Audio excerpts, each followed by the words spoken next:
This is our very first episode. And this podcast is where we, myself, Jill, and my bonus mom, Judy, chat about a variety of different kind of creative expressions. And this could include fiber arts. It could include mixed media stuff. It could include stitching or painting or collaging or whatever else we're getting our hands into at that time. We're glad you're here. And I wanted to share real quick that each week we're basically going to be sharing thoughts on mindset barriers that come up with artists. We're going to come up with inspirational ideas. We're going to share our favorite tools or strategies on something that we're working on and sources of inspiration we have. And our goal is, whether you're a seasoned artist or you're just starting out, is to offer these ideas and inspiration to help you connect with art in whatever that is to you in a very meaningful way. So to start today, I want to start off by introducing us a little bit so you can get to know us. So first of all, my name is Jill, and I live in Asheville, North Carolina. I am married. I've almost been married 30 years next year. I have 2 pups and a 26-year-old son at the time, right now. And I am professionally, I am a writer. And then my art stuff is just something that I do on the side for fun. And you'll learn more about that as you go along this adventure with us. And my co-host is my bonus mom. Her name is Judith.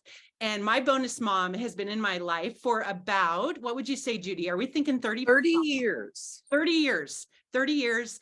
And so go on, Mama Judy. This is what I call her, Mama Judy. So introducing Mama Judy. Tell us about yourself.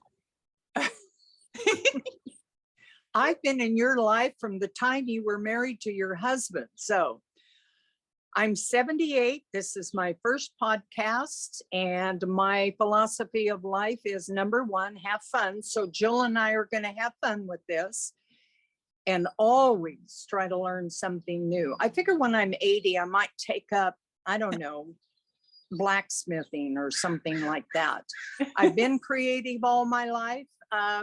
Just didn't know it, thought everybody could do it. And that's why I didn't pay any attention to it. And we'll talk about those kinds of things at some point. I've been with Jill's dad for 30 years. I have 2 grown sons. We're all one big, happy, eclectic, blended family. Yes. How's that? Amen. I love it.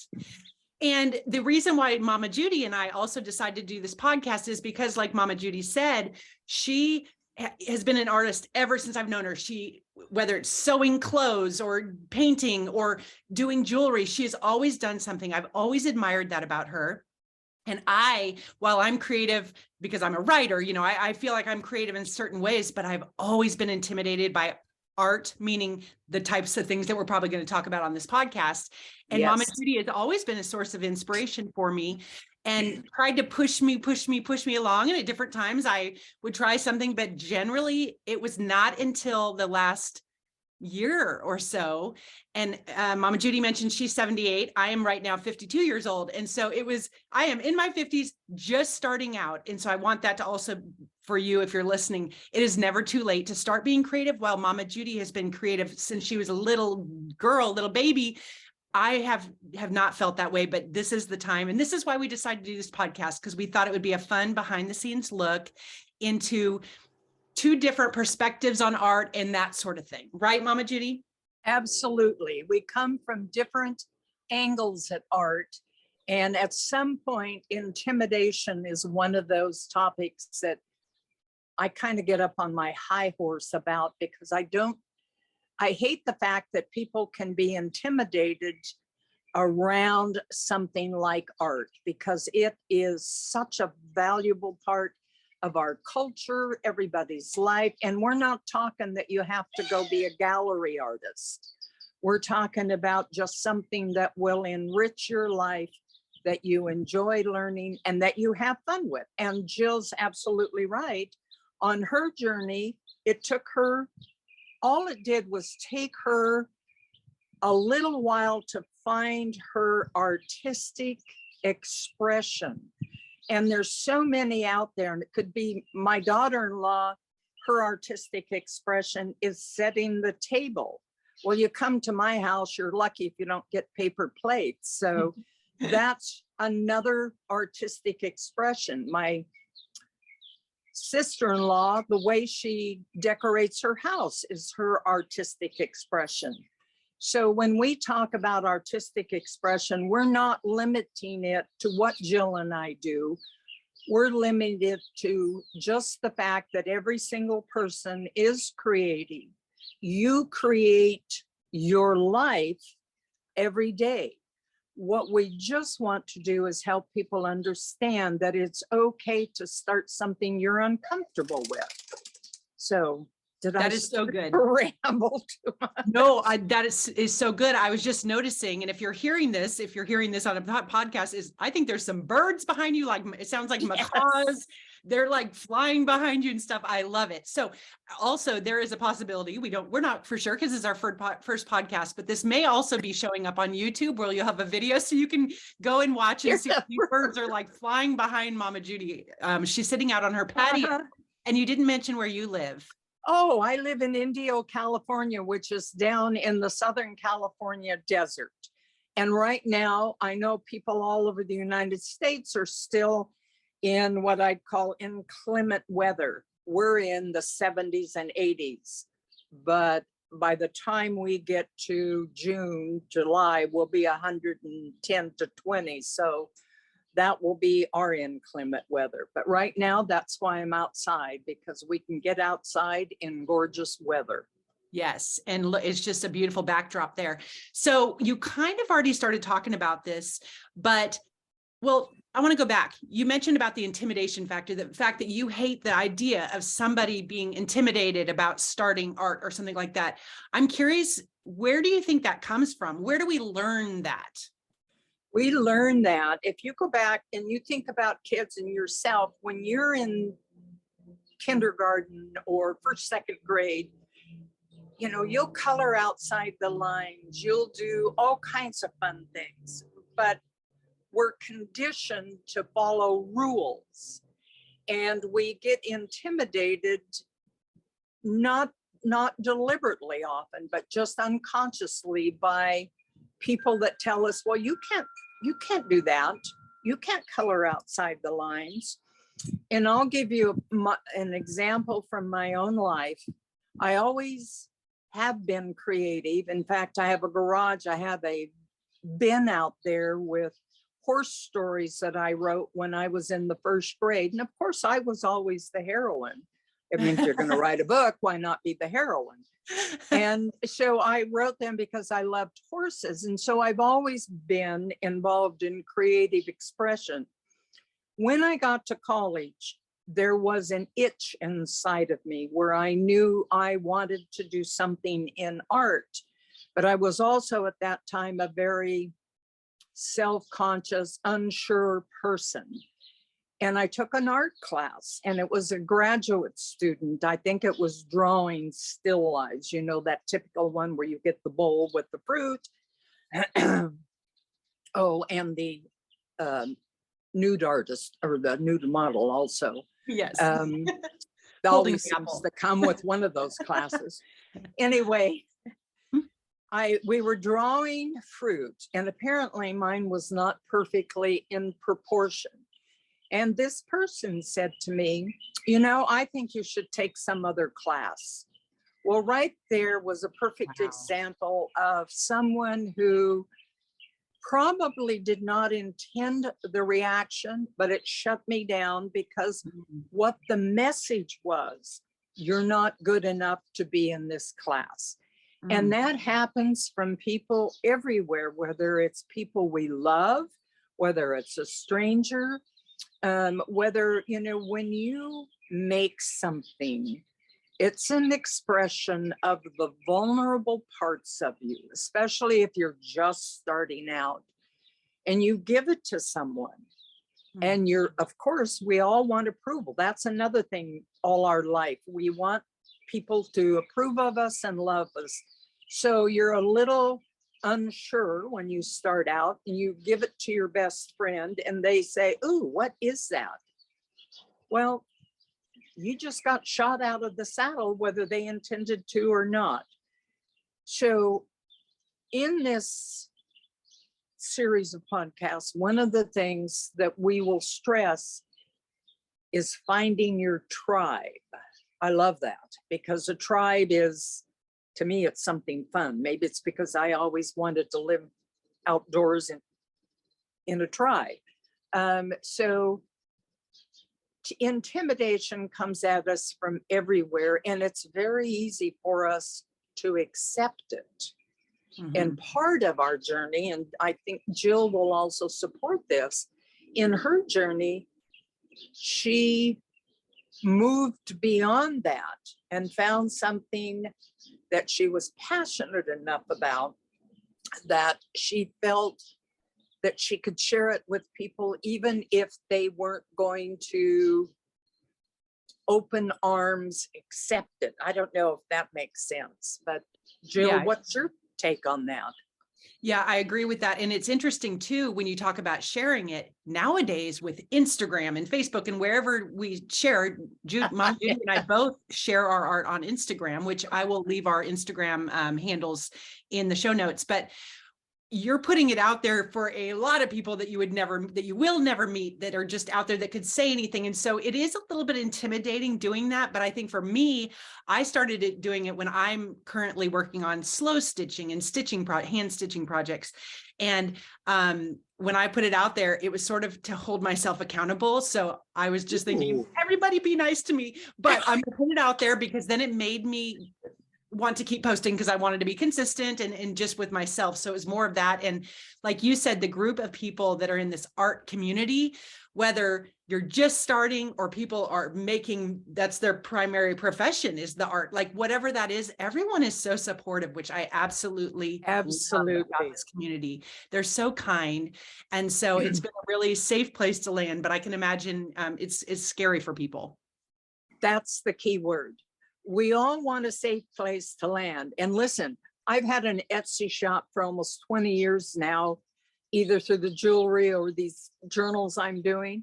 Every time I put one out there, I'm still saying, oh, please be nice to me. Please like it. Yes. It doesn't go away with age. So right. It is something you just have to accept and deal with. And when you catch yourself worrying about whether somebody's going to like it, you just got to step back and say, hey, I'm not doing this for them. I'm doing it for me. And I'm detached from the outcome. My favorite word, but hard to always do, from whether they're going to like it, although I still want them to like it. Yes. Well, and another thing I was thinking too, with this big community, and this is a podcast episode that we're actually going to have specifically on this, but about comparison. Ooh. And we don't want to get into it right now, but I have actually experienced that recently, which I didn't think I would. I thought, oh, I'm not comparing myself. How could I? And I did. But anyway, we'll talk about that because I'd love to hear your take on that as well. But comparison, we'll talk about perfectionism, just all these different things that people that do art, that put themselves out there, are going to experience. But I love it too, the fact that we're two different generations. You have been an artist for a whole long time. So you're going to have this wonderful perspective that is so different than mine, but I'm going to have a fresh perspective as well that's different. So we're hoping that if you're listening to this, any of the topics that we bring up, like I said, our goal is to either inspire you, maybe help be your accountability partners for being braver yourself, for putting yourself out there, whether that's putting yourself out there by just sketching something in your kitchen and putting on your refrigerator. It doesn't need to go on Instagram, whatever that might look like. But that's sort of some of the things we're going to be talking about here, Mama Judy, right? Absolutely. And since you mentioned drawing something and putting it on your refrigerator, think about either your children, if you have children, or yourself, and those drawings that you used to do, and you take them home to your parents, and they, maybe they're supposed to be an elephant and they look like a spaceship, but they were so proud of them. So at that point, we are all uninhibited artists. We learn to be inhibited. So yeah, I agree with everything you said. And I love that you just said that too, because Mama Judy, I'm sure you've seen this over the years, but I'm going to tell you, and I'll show you my drawing, but I learned to draw this horse. I must have been in second grade. I lived in Montana, and I loved horses. I learned how to draw this horse, and it is very basic, very elementary. my entire life, until if I were to draw that right now, it looks the exact same. So the joke over the years was I'm so not creative or artistic because my horse still looks exactly like I drew it in second grade.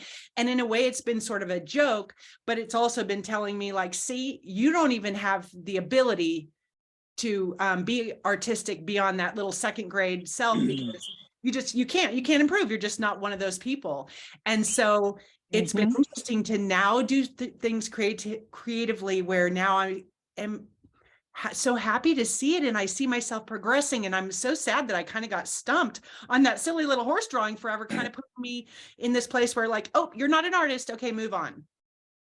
And it's all part of that word journey.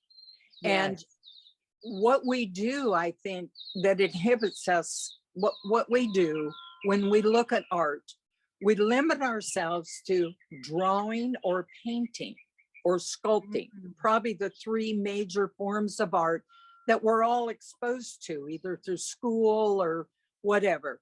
And so we don't think things like primitive art or stitching or setting a table are art. And I think that's one of the first things we need to do is expand that definition. Get beyond conventional, what we see as conventional art. And even within conventional art, well, let me ask you, Jill, do you like abstract art? I like some of it that I see. I'm not drawn to, well, maybe some of my art, some of my stitching abstract. I don't know. What does abstract mean? I guess. Okay. Let's say you walk into, and I do have a point with this, but if I don't forget what the point is. So we walk into a gallery and we see the beautiful vases. And then next to it is a painting that is just splashes of color. There's no form on it. Okay. Which of those are you, don't even think this through. Which of those are you drawn to? The beautiful vase. Of course, we all are. Most people are. Really? And the reason is, it goes to your brain. Well, our brain is hardwired. It wants to put things into a category. Abstract art, there's nothing there for our brain to go, oh, I know what that is. It recognizes what a vase is. It doesn't know what this splash of color is. And so most, and I'm going to use the word most, and it's a guess. I would say that most people are drawn to representational or realistic art, not abstract, because our brain wants to identify what we're looking at.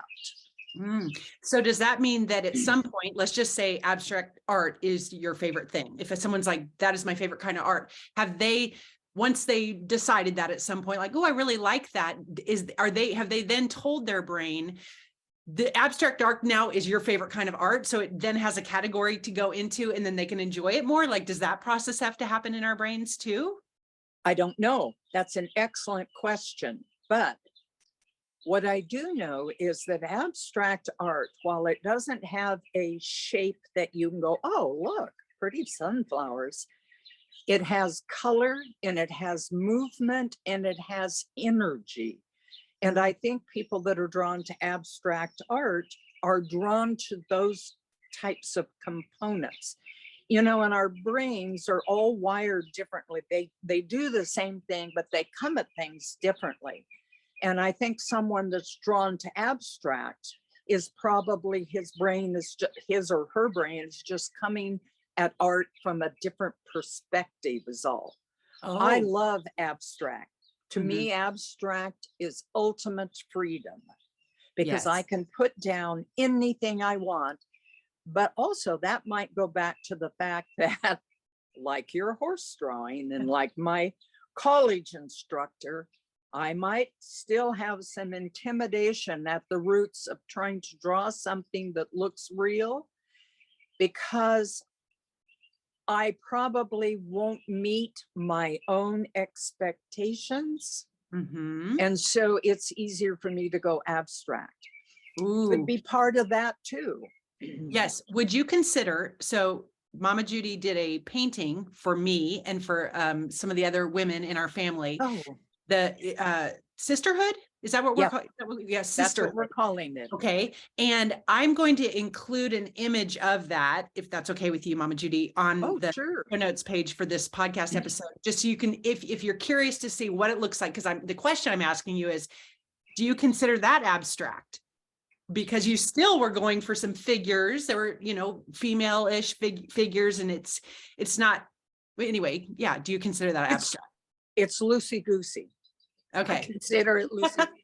Yeah. It's representational, I guess. Oh, yes. I You like see your brain knows what you're looking at. You're looking at a human form.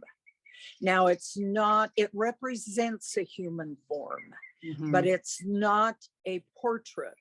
If I Right. sat down right now and tried to draw your face, I would probably get so uptight and so frustrated, you'd come out with 3 eyes and I don't know what all. But that loose shape, we all know what we're looking at. Right. So it's not truly abstract, but it's not a realistic portrait. It's kind of in between, which is really serves as a good example for art. Painting, drawing doesn't have to be perfect. My vase and my bowl back when I was in college, I should have stood up to that grad student and said, look, it doesn't have to be exactly like that. This is my interpretation of it. Yes. But I didn't. And I just lived with feeling intimidated around art for many years, even when I was creating. Well, and that makes me think, if someone is listening to this, think about what Mama Judy just said, and maybe give yourself a little script. If that is ever to happen to me, I'm going to say, look, it's not meant to be a direct represent or a direct, what did you say? Exact replica. An exact replica or something. So just arm yourself with that, not to be snotty about it or anything, but sometimes, like, don't let what happened to Mama Judy happen to you, is what I'm trying to say. And like, by learning this today, maybe it will empower any of us, if that happens to us, to say something back to that person instead of letting it go, and then how it forms the rest of our artistic expression over the years. And if you look at the history of art, native cultures all over the world have been making art for thousands and thousands of years. And not everybody that sat down 3,000 years ago could draw like a Michelangelo. But if you go back and see native drawings, they're very representational, but they're not perfect. They're like your horse that you drew when you were a kid. Mm-hmm. Or that we stick on the wall when we bring a picture home for our parents. And it's perfect. It's still a form of art. Yes. I guess it just depends on what you want. If you want to be a Michelangelo, you take one path. If you want to be, just explore your own form of artistic expression, then you've got a whole world out there that you can pick and choose from. And to me, it's all about picking and choosing and trying and having fun. And ew, I don't like that. No, oh God, this is great. So yes, it's the process, most of all, I think. Well, and you have taught me what you just said, though, is easy for someone that you've been creative all these years. I remember you just do this. And inside I'm thinking like, no, that's a waste of my time, or that's a waste of that piece of paper, or that's a waste of that piece of fabric. That's how I would think of it. If I don't know how to do it perfectly right off the bat, or like very well, then it's not even worth it. What's the point of even doing it? Which I now know is so not true, but that has been a thought of mine in the past. But your thoughts, and we've all had them, your thought goes to another topic we could explore if we want to at a later date, and that's perfectionism. Oh, yes. Yes. So we won't go down that rabbit hole today, but it's a rabbit hole I've gone down a lot and have some thoughts on. I have these rabbit holes all over that I go down. So yes, I love that. Well, tell you what, we want to answer the question that let's answer a little bit. Let's speak to a little bit about what we talked about. Why, if someone is listening to this, like, why is art expression? We've said some of it, but if you could just say it a little bit, why is art important to a human being? Whether, yeah, just that question. And then we'll wrap this episode up and we will have another episode coming soon. But tell us a little bit about that, what your thoughts are on that. Art adds a dimension to culture, to a society, to a person's life that comes from, I think, an area beyond what our brain comes up with. You can be really good in society about being technological and have robots and the internet. But for a person to create something, to bring something into existence that was not there before, that act of creation goes not just to the brain, but to the soul, if I can use that word, to the energy, to the heart. Creating something that was not there before, whatever your form of creation is a wonderful gift that humans have been given. And it's a shame that we don't do it more often because it enriches your life. So let me send this back to you, Jill. The first time that you started doing the stitching and you created something that you were pleased with, what did that feel like? It felt incredible. I literally, the first one that I really loved happened like fairly soon in the journey, like I think within the first week or two, literally. And I remember, do you remember the one that I ended up hanging? Like I had a piece of, what's that brown cord stuff called that you can hang things with? String. It's not string, but it's like that raffia. Jute. Oh yeah. Jute, okay. So probably like jute. So anyway, I hung it there and I hung it from a branch. I literally found a branch on the ground and then I hung it so that it could be hung on the wall with this branch. Anyway, I'll put that in the show notes too. But when I looked at that, I literally to myself thought, I think if I saw that in an art gallery, I might want to buy it. And how did that make you feel? It made me feel so happy and proud and accomplished and creative. It just made me feel like I had these new set of wings on that I could take off and fly with. Absolutely. Because it showed you a dimension of yourself that you might have had this, well, I use the word itch, because a lot of people have this itch, like they'd like to create something, but they just don't do it. Mm-hmm. And you probably had that. And now for the first time, you found your outlet, your expression, and you could look at that and go, oh my God, I did that. Yes. And feel proud of yourself. And I think that's what creating and what art does for people. No matter what's going on in your life, whether things are going well or they're going poorly, you can step back, you can do something, and you can bring something into existence. And it's a form of beauty. So you're really adding beauty to existence. And who doesn't like beauty in their life? So, and another question, because you and I have already said we have no idea where this is going to go, but if somebody was listening or watching and they had a question for us, can they respond?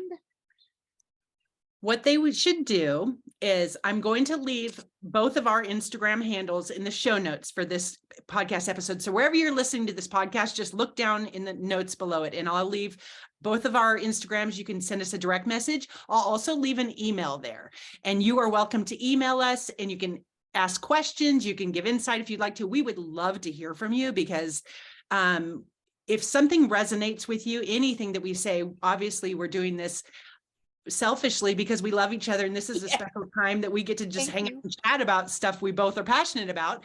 But also we really, truly from our hearts want to be putting stuff on this podcast that is helpful or inspiring or might just encourage someone in a special way. And so if you have ideas, things you want to hear our thoughts on or whatever, let us know for ideas. And was there anything else you wanted to mention about people reaching out?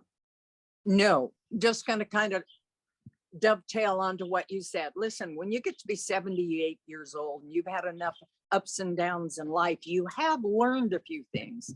And I mean, what good does it if you can't share it with someone? So you're going to get all my wisdom from 78 years. All this wisdom that I've been getting for 30 years, I get to share with the world too. So it's going to be wonderful. Anyway, this is so fun. Our very first podcast episode. Mama Judy, I love you. And love you, my dear. We will talk again. And everyone that's listening, we will see you next week, same place, same time. And we'd love to, if you'd share this with your friends too. If you have someone that might be interested in listening to this podcast, or if we get it up on our YouTube page, we plan to, but we may or may not. But if we get it up there, check us out on YouTube too. And again, all those little notes will be in the show notes for this page. And I will warn people that you and I get so excited about these topics that we are like a pinball machine. So we might start out with the topic, but just hold on because we might take you on a wild ride. We just don't know. Exactly. Which is why I love talking to you. It can go in so many different directions. It's amazing. Sounds good to me. Love you. Talk to you soon. Okay. Bye.